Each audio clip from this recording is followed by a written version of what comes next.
me is coming round to this way of thinking. I mean, David Cameron announced last week that he thought maybe the troops should withdraw in 2014.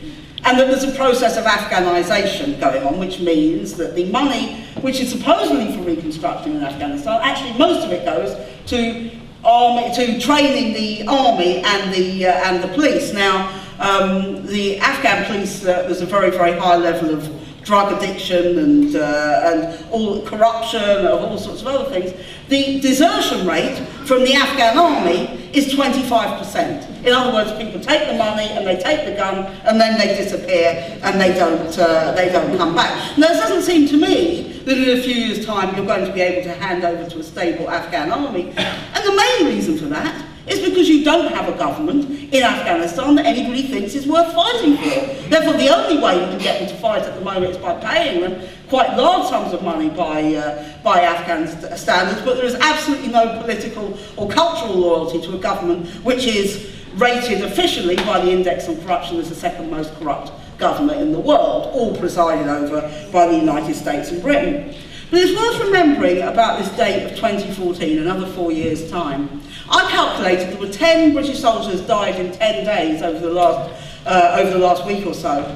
If that rate of killing continues, by 2014 there will be another 1,460 British soldiers who will have died in Afghanistan. We have no idea how many Afghans, but we can guarantee that that will be a much higher figure than the figure for the British soldiers. We know that this has been the worst year yet for all of the NATO forces, and what you're really talking about is a government or governments which are prepared to continue this war, a war which they know is going nowhere, a war that they know they are losing, but they do not want to admit this and to have to admit defeat. And one of the reasons they can't admit defeat is they are like somebody who is stuck on a ledge. They can't go forward and they can't go back. They can't win the war, but to retreat, especially after the disaster of Iraq, where, by the way, you only get a few hours electricity a day, and they're now banning trade unions in Iraq, and the beacon of democracy that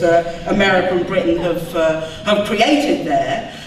They are terrified of, after another Iraq, having a defeat in Afghanistan, because, of course, what they wanted to deal with the Iraq war was, of course, the Iranian Islamic Republic. This was the prize, and it still is the prize for them. If you listen to them talking, I mean, the European Union today has put sanctions on Iran, while at the same time they do nothing about Israel and their violation of rights for the Palestinians. This is the situation that we now have.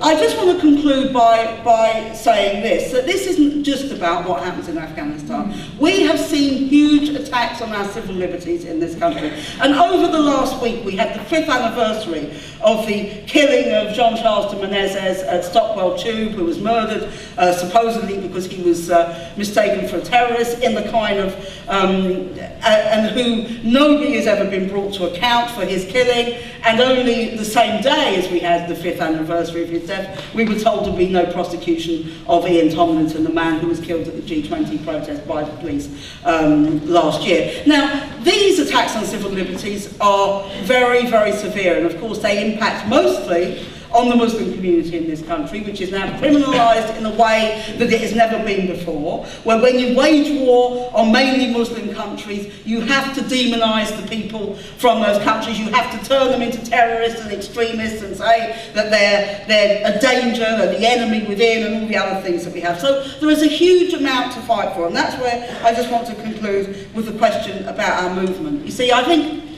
we have a duty as a movement. Even if we were a very, very small movement, we have a duty to fight over this war in Afghanistan. This is another British imperialist war, and it is a war where people, not just the people directly suffering now, but people will suffer for generations as a result of what is happening in South Asia and the Middle East. And therefore we have a very, very big responsibility, particularly coming from one of the major imperialist powers in the world, to really fight against it.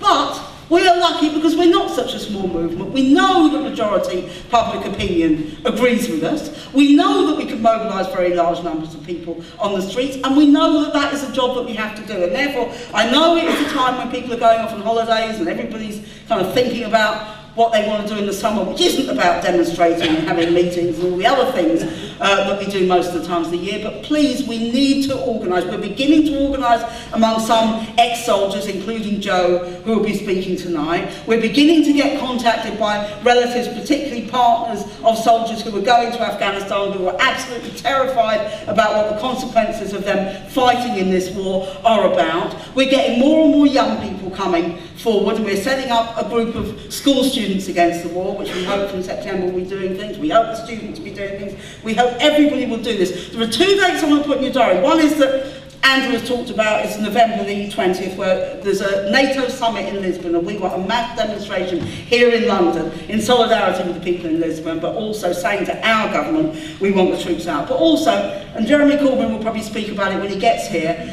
a bit later on September the 9th, there is some kind of debate in Parliament. Now, don't hold your breath, you know what these things are like, so we don't know how big a debate it will be, but we think that is a day where we need lobbying, we need demonstrations, we need people out on the streets and saying to the MPs the point that Yasmin was making. The real thing is, we know it is time to go.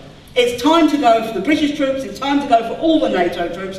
That is the message that we have to get across. We cannot have this war continuing any longer. There is no political or moral justification for this war. There never was, but it is absolutely threadbare now. That is why it's important we all redouble our efforts over the next few months. Let's build a really mass campaign saying time to go, get the troops out of Afghanistan.